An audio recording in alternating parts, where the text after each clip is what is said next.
अभी तक हम देखते हैं कि नियान भाई शॉक हो गया था हैरी को मीचू के कमरे से आते हुए देखकर और उससे पूछने लगता है कि तुम मीचू के कमरे में क्या कर रहे हो। और जब नियान भाई रूम के अंदर आया वो वहाँ मीचू को खाने के साथ ड्रिंक करते हुए देखा। वो उस पर गुस्सा करने लगता है कि तुम अकेले लड़के के साथ ड्रिंक कैसे कर सकती हो, क्या भला तुम्हें किसी बात का होश नहीं है। तब मीचू पूछती है कि भला तुम इतने हाइपर क्यों हो रहे हो, मैंने तुम्हारे साथ भी तो ड्रिंक करी थी, क्या वो सब गलत नहीं था। तब नियान भाई कहता है कि मेरी बात अलग है। तब मीचू कहने लगी कि तुम भी मेरे दोस्त हो और हैरी भी मेरा दोस्त है। अब सीन कट होता है। हम नियान भाई और मीचू को एक बार फिर से मिस्टर हान से बात करते हुए देखते हैं, जहां मीचू कह रही थी कि हम आपका यूज नहीं करेंगे बल्कि हम सच में आपके आर्ट को अप्रिशिएट करेंगे। बट मिस्टर जान तब भी नहीं मान रहे होते।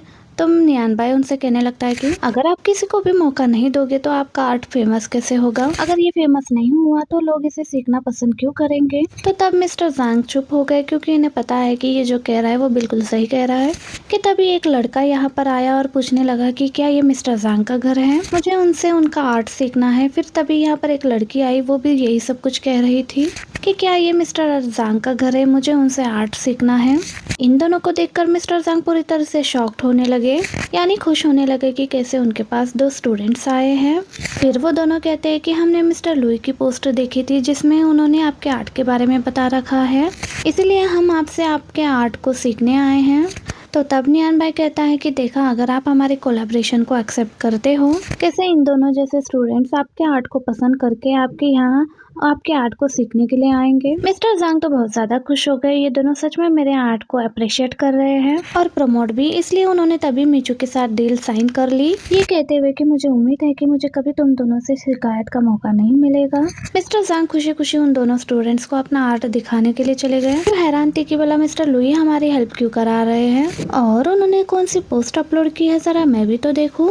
जब पोस्ट देखती है तो मीचू हैरान हुई कि ये तो कल की फोटोज है, क्या मिस्टर लुई भी यहाँ पर आए थे। फिर तभी याद करने लगती है मिस्टर लुई के अपार्टमेंट वाली पोस्ट को और घर के उस स्टैचू वाले पोस्ट को, जो सब कुछ नियान बाई से लिंक्ड है। फाइनली सारी बातों को समझकर उसने नियान बाई से पूछ लिया कि क्या तुम ही famous jewellery influencer mister Louis हो। तब नियान बाई कहता है कि थैंक गॉड तुम्हें अब जाकर समझ में तो आया, वरना मुझे तो लगा कि तुम्हारे इस छोटे से दिमाग में ये बात कभी भी आएगी ही नहीं। मीचू तो काफी ज्यादा सरप्राइज्ड रह जाती है इस बात को जानकर कि जिसको मैंने कहाँ नहीं ढूंढा वो मेरे साथ ही था। इसलिए नियान भाई से जिद करने लगे कि प्लीज मेरे साथ कोलैबोरेट कर लो। नियान भाई कहता है कि माना मैं तुमको जानता हूँ लेकिन मैं इतनी आसानी से कोलैबोरेट नहीं करने वाला हूँ। तो अब बस होना क्या था, मीचू नियान भाई को मनाने की कोशिश करने लगती है। अब जब ये अपने घर के पास वापस आ चुके हैं जहाँ नियान भाई जब रनिंग कर रहा था, मीचू फिर से नियान भाई से रिक्वेस्ट करने लगी कि प्लीज मेरे साथ कोलैबोरेशन कर लो। तो तब नियान भाई जो कि ऑलरेडी रेडी था, वो तो बस मीचू को परेशान करने के लिए ये सब नखरे कर रहा था। तो तभी मीचू देखती है कि एक मिल्क पैकेट पड़ा है जो कि साइकिल के आने की वजह से नियान बाई के ऊपर गिर सकता है, इसलिए पहले तो वो नियान बाई को बचाने के लिए आगे आ गई। फिर जब उसे याद आया कि मेरी ये ड्रेस सुपर एक्सपेंसिव है, ऊपर से ये मेरी फेवरेट भी है जिसे मैं खराब नहीं कर सकती हूँ, इसलिए तभी वापस से पीछे हो जाती है, जिस वजह से नियान बाई के पूरे कपड़े खराब हो गए।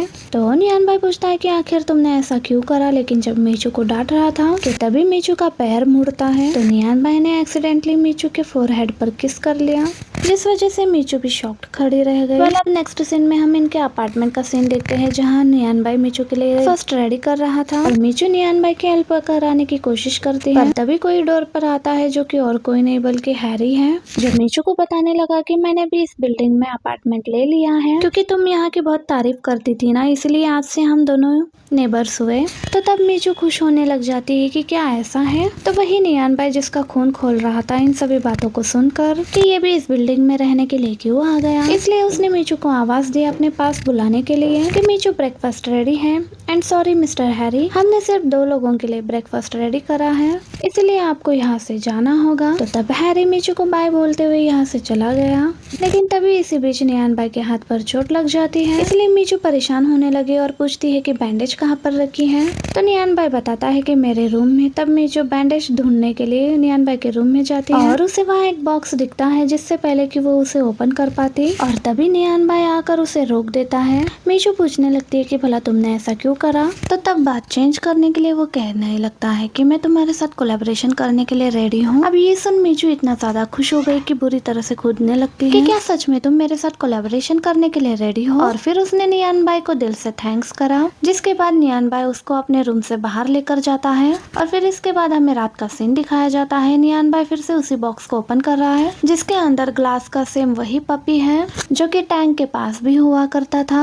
और फिर बोला कि मीचू मुझे माफ कर दो, मैं तुम्हें अभी सच नहीं बता सकता हूँ कि मैं ही तुम्हारा टैंक हूँ। इसका मतलब टैंक मरा नहीं था बल्कि जिंदा है। फिर आगे बताता है कि मैं 1 साल पहले बच नहीं पाता, लेकिन वो तुम्हारी स्टेप मदर मिस रोज ही थी जिन्होंने मुझे बचाया था। बस वही थी जिन्होंने मुझे मरने से बचाया था। मैं उठते ही तुमको अपने सामने देखना चाहता था, लेकिन ऐसा हुआ नहीं। फिर मैंने तुम्हारे पास जाने की कोशिश की, लेकिन मुझे मिस रोज ने रोक दिया, ये बताकर कि मुझे जान से मारने की कोशिश तुम्हारे फादर ने ही की थी। एक्चुअली मीचू हुआ फैमिली की खोई हुई वारिस है जिसको मिस्टर हान ने हाल फिलहाल ही ढूंढा था। और अब क्योंकि उन्हें लगा था कि टैंक मीचू के क्लोज उनके प्रॉपर्टी की वजह से ही आया है, इसलिए उन्होंने टैंक को जान से मरवाने की कोशिश की थी। टैंक पूरी तरह टूट गया इस बात को जानकर, क्योंकि मीचू को वो काफी टाइम पहले से पसंद करता था, यानी कि मिस्टर हान के मीचू को ढूंढने से पहले से ही। इसलिए वो ऐसे कैसे मीचू के प्रॉपर्टी के लिए मीचू के क्लोज आ सकता था।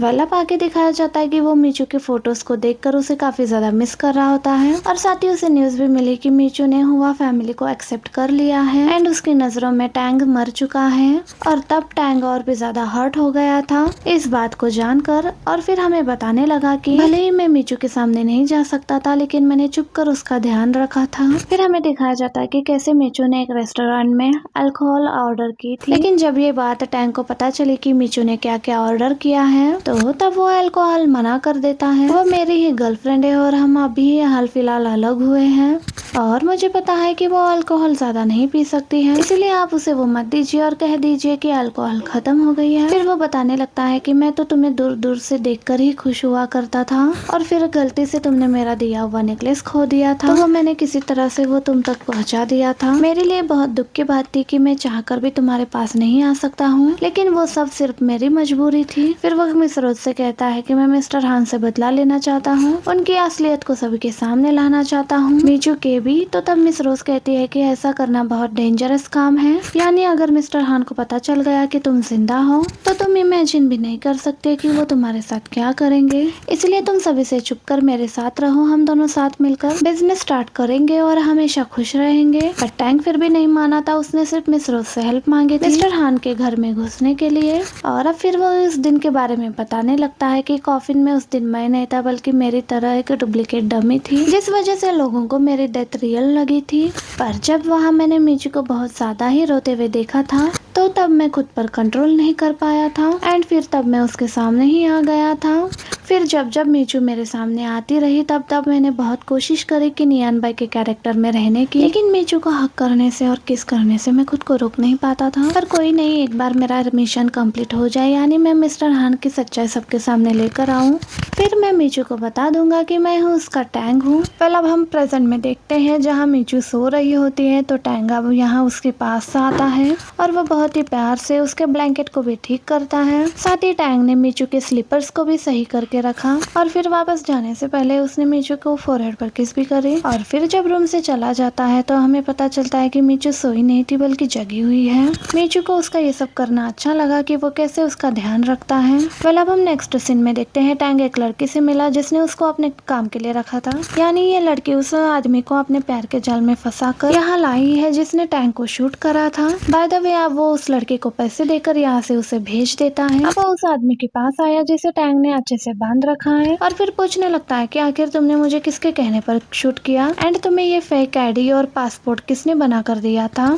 जल्दी से मुझे उस पर्सन का नाम बता दो, वरना मैं इस रूम का एसी इतना तेज कर दूंगा ठंड के मारे तुम्हारी बुरी हालत हो जाएगी। जब वो आदमी कुछ भी नहीं बताता तो टैंक ने एसी को फुल स्पीड में कर दिया, जिस वजह से उस आदमी की ठंड के मारे बुरी हालत होने लगी। और फिर टैंक अब उस आदमी से और भी ज्यादा सारे क्वेश्चंस करने लगता है, और वही दूसरी तरफ मीचू जो कि अपने असिस्टेंट के साथ है वो नियान नियान बाई के ख्यालों में खोई हुई रहती है, कैसे मुझे प्यार से किस करी थी। इसका मतलब मीचू ना चाहते हुए भी नियान बाई को थोड़ा बहुत पसंद करने लगी थी। और वही हमें टैंग को मीचू के कैबिन में दिखाया गया, जहाँ वो मीचू के लैपटॉप से कुछ इन्फॉर्मेशन कॉपी कर रहा होता है। जब अचानक मीचू भी यहाँ आई और उसे पूछने लगी कि तुम मेरे लैपटॉप में क्या कर रहे हो, तो तब टैंग शॉक रह जाता है और सोचने लगता है कि भला अब मुझे क्या बहाना बनाना चाहिए। इसलिए पहले मन ही मन कहने लगता है कि मीचू मुझे माफ कर देना, और फिर उसने तभी टैंग की फोटो यानी खुद की फोटो उठाकर फाड़ दिया, ये कहते हुए कि तुम कब तक इस लड़के के ख्यालों में खोती हुई रहोगी। मीचू जोर से चिल्लाई कि आखिर तुम ये क्या कर रहे हो, क्या तुम पागल हो चुके हो। तो तब टैंग कहता है कि जो लोग इस दुनिया से चले गए उन्हें भूल जाना चाहिए। तो तब मीचू कहती है कि तुम होते कौन हो मुझसे ये बात कहने वाले, कि मुझे टैंग को भूल जाना चाहिए। मैं कभी टैंग को नहीं भूलूंगी, बल्कि हमेशा सिर्फ उसी को प्यार करूंगी, ना कि तुम्हें। इसलिए आप चले जाओ मेरे कैबिन में से और फिर दोबारा तुम्हारी शक्ल मुझे मत दिखाना। तो तब टैंग चुप खड़ा रह गया। आखिर वो भला अब क्या ही कहता। जब पेन ड्राइव में सारी इन्फॉर्मेशन आ गई तब वो उसे लेकर जल्दी से यहाँ से चला जाता है और बाहर आकर सोचने लगता है कि क्या आज मैं मीचू के साथ कुछ ज्यादा ही रूड हो गया था, क्योंकि उसे इतने गुस्से में मैंने आज से पहले कभी नहीं देखा था। वहीं दूसरी तरफ मीचू भी बहुत बुरी तरह से रोई, क्योंकि उसे खुद को भी नियान बाई को गुस्सा करके अच्छा नहीं लग रहा था, और टैंग ने जो किया था वो भी सही नहीं था। वेल आगे हैरी मीचू से मिलने के लिए आया और उसे पूछने लगा तुम्हारी आईज रेड क्यों हो गई, क्या तुम रोई थी। तो मीचू मना करती है कि नहीं। तो तब वो बोला कि हमें वर्क से रिलेटेड बात करनी है, पर फिलहाल मैं फ्री नहीं हूँ क्योंकि अब हम नेबर्स हैं, तो क्यों ना हम अपनी मीटिंग मेरे अपार्टमेंट में करें, साथ ही मैं तुम्हारे लिए डिनर भी बना के रखूंगा। मीचू कहती है कि हाँ ठीक है, क्योंकि अब जब हम नेबर्स हैं तो हम आसानी से बाद में भी मिल सकते हैं। जिसके बाद हम रात में मीचू को हैरी के अपार्टमेंट में देखते हैं, जहाँ हैरी ने बहुत कुछ बना कर रखा था जो सब मीचू को पसंद था। लेकिन अब जब मीचू वॉशरूम जाती है तब मीचू के फोन पर नियान बाई की कॉल्स आने लगी। ये देखकर हैरी चिढ़ जाता है, इसलिए तभी मीचू के फोन को साइलेंट में कर वो उसे अपने पॉकेट में रख देता है। मीचू जब बाहर आती है तो वो अपने फोन के बारे में पूछने लगती है, तो तब वो कहने लगता है कि तुम्हारे फोन की चार्जिंग खत्म हो चुकी थी, इसीलिए मैंने चार्जिंग पे लगाकर अपने रूम में रख दिया है। खैर छोड़ो, तुम ये न्यू वाइन टेस्ट करो जो कि तुम्हें पक्का पसंद आएगी। मीचू अब वाइन को टेस्ट करती है जो कि सच में बहुत ज्यादा अच्छी थी और उसकी तारीफ भी करती है। पर अब क्योंकि हैरी ने वाइन में कुछ मिला कर रखा था, इसलिए मीचू बहुत बुरी तरह से ड्रंक हो चुकी है एंड वो उल्टी सीधे हरकतें करने लग जाती है। हैरी के अपार्टमेंट में कुछ छोटे छोटे टॉयज रखी हुई थी, तो उनसे बातें करने लगी थी एंड उन्हें उल्टा सीधा बोलने लगी और कभी पागलों की तरह हंस रही थी, तो कहीं फाइटिंग करने की एक्टिंग कर रही थी। और वही टैंग बहुत ज्यादा परेशान है, आखिर मीचू अभी तक घर क्यों नहीं आई, ऊपर से कॉल्स का आंसर भी नहीं दे रही है। इसलिए वो मीचू को ढूंढते हुए बाहर आ गया और मीचू के असिस्टेंट को कॉल करता है। असिस्टेंट बताती है मैम तो हैरी से मिलने के लिए गई थी। तो तब टैंग हैरी की विंडो की तरफ देखता है जहाँ लाइट ऑन है, इसलिए परेशान होने लगा मीचू कहीं किसी मुसीबत में तो नहीं। और दूसरी तरफ मीचू अब बेहोश हो चुकी थी। मीचू को लेटाने के बाद हैरी उसे बहुत बुरी की नजरों से देख रहा था, जैसे कि उसके साथ कुछ गलत करने वाला हो, और कहने लगता है कि आज से हमेशा के लिए सिर्फ तुम मेरी हो जाओगी, सिर्फ और सिर्फ मेरी। और इसी मोमेंट पर हमारा ये पार्ट भी एंड हो जाता है। वीडियो अच्छी लगे तो वीडियो को लाइक और चैनल को सब्सक्राइब जरूर कीजिएगा। See you in the next part. Thank you for watching.